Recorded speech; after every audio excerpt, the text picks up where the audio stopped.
弟兄姊妹平安，今天是2023年的3月28号。今天的经文是诗篇143篇，列王记下卷第4章18节到37节，以弗所书第2章第1节到第10节。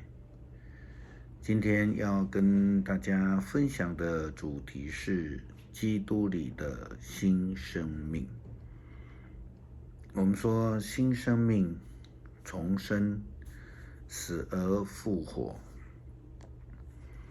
哥林多后书第5章17节的经文这样说：无论是谁，一旦有了基督的生命，他就是新造的人，旧的已经过去，新的已经来临。旧的已过，才有新的。基督里的新生命，就是得着救恩的人们在基督的恩典里面所得到的一个生命，是耶稣基督告诉尼哥底母的重生。昨天我们谈到了保罗在讲道的时候摔下去的那个年轻人，他就是经历了一个死而复生的过程。当然那是肉体上的经历，但是我们所要强调的是一个属灵生命的改变。即便是如此，肉体上的重生经验却能够让人的灵性得救，这就是基督信仰的精神。我们从福音书的记载当中也有看到耶稣基督这种医治的神迹，他就是透过人的肉体医治的神迹，更重要的是要使人在灵性上面得到新的生命。福音书记载那10个长大麻风的病人全部都得到医治了，这是肉体上的。但是只有一个人回来向耶稣献上感谢，耶稣基督就对他说：起来走吧，你的信救了你。这是记载在路加福音第17章19节的经文。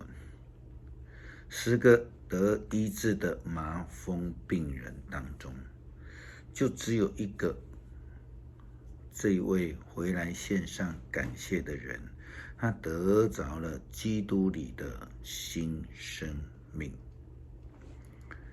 以利沙先知按照上帝的旨意，应许赐给书念妇女一个孩子。其实那个时候他已经年迈，因此他还以为先知是在跟他开玩笑。可是孩子渐渐长大，还小的时候，在田里忽然有一次就喊头痛，而失去了生命的现象。书念的妇人就非常的失望，甚至生气，去找先知以利沙了。虽然先知不知道到底发生了什么事情，但是因为书念的妇人突然间来找他，他心里就知道出了事情。虽然妇人回答他的仆人基哈西说一切都好，但是事实上却不是如此。就如同先知所说的，圣经的记载，神人以利沙在很远的地方就看见那妇人来了。他对仆人基哈西说：你看，书念的妇人来了，赶快去迎她，问她一切都好吗？她丈夫和儿子都好吗？可是当她上了山，走进神人以利沙的面前，就抱住他的脚，基哈西正要把妇人推开，但以利沙却说：“由他吧，他心里痛苦。”但上帝没有告诉我发生了什么事。苏念的妇人这样告诉先知以利沙。圣经说，妇人对他说：“先生，我向你求过儿子吗？我不是跟你说过，不要燃起我的希望吗？”后来圣经就记载了圣经历史当中第一个 CPR。虽然然后他上床伏在孩子的身上，口对口，眼对眼，手对手。因为他伏在孩子的身上，孩子的身体开始暖和起来。以利沙站起来，在房间里来回走动，然后又上床伏在孩子的身上。这孩子连打了7个喷嚏，眼睛就张开了。以利沙叫基哈西说：“去叫书念那妇人来。”妇人来了，以利沙就对他说：“你把你的儿子抱起来。”妇人跪在以利沙脚前，脸伏地，然后抱着儿子离去。小孩子从死里复活了，妇人的信心也似乎被更新了。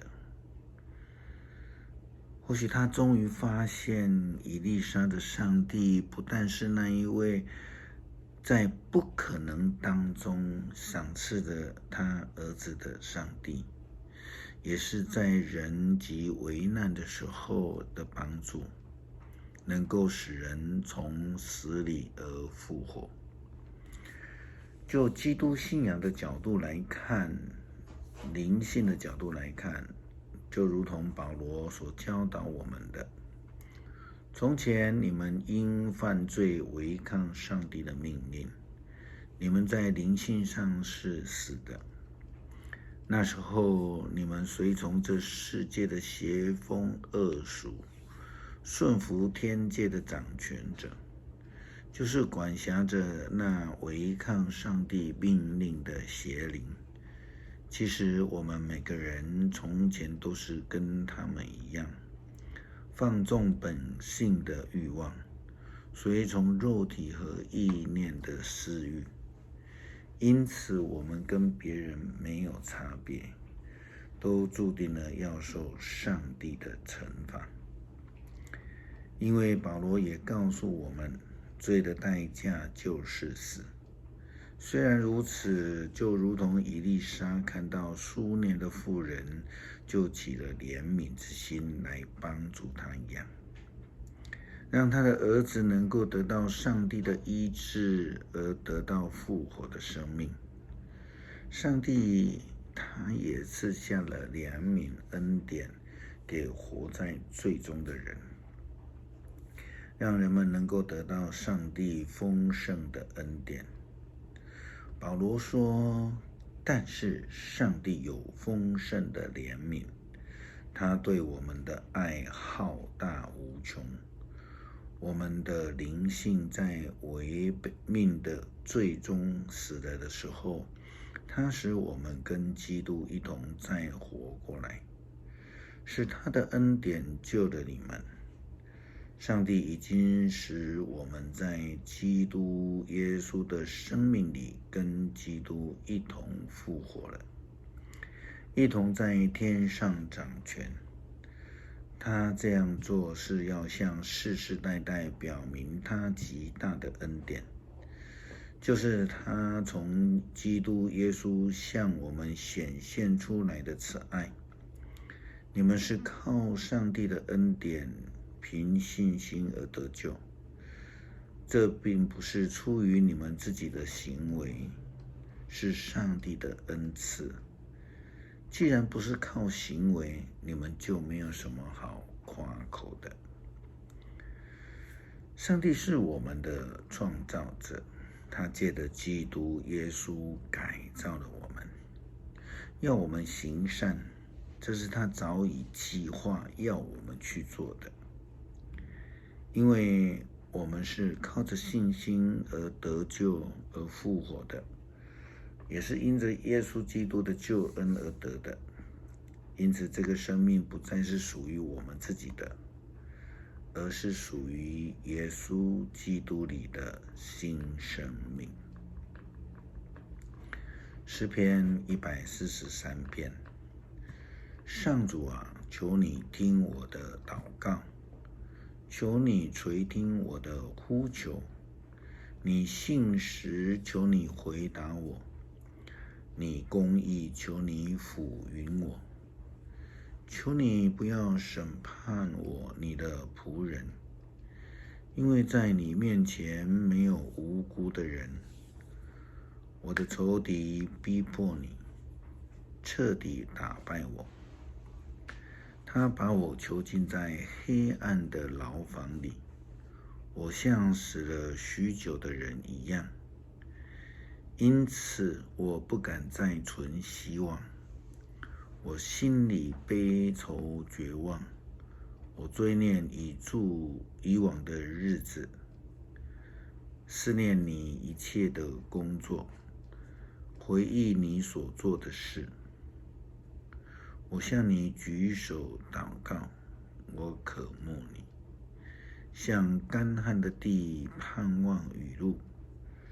上帝啊，求你立刻垂听我，我已丧失了一切希望，求你不要躲开不理我，不然我会像陷于死地的人一样。求你使我天天记得你的慈爱，因为我信靠你。求你指示我该走的路，因为我仰望你。上帝啊，我要向你寻求庇护，求你救我脱离我的仇敌。你是我的上帝，求你教导我遵行你的旨意。求你恩待我，引导我走平坦的路。上主啊，求你照你的应许拯救我。你公义，求你救我脱离患难。凭着你对我不变的爱，求你铲除我的仇敌，求你消灭我所有欺压我的人，因为我是你的仆人。感谢上帝赐给我们救恩，让我们能够领受你透过耶稣基督所赐下的救恩，让我们能够脱离罪的捆绑，得到基督里的新生命。感谢祷告，奉主耶稣基督圣名求，阿们。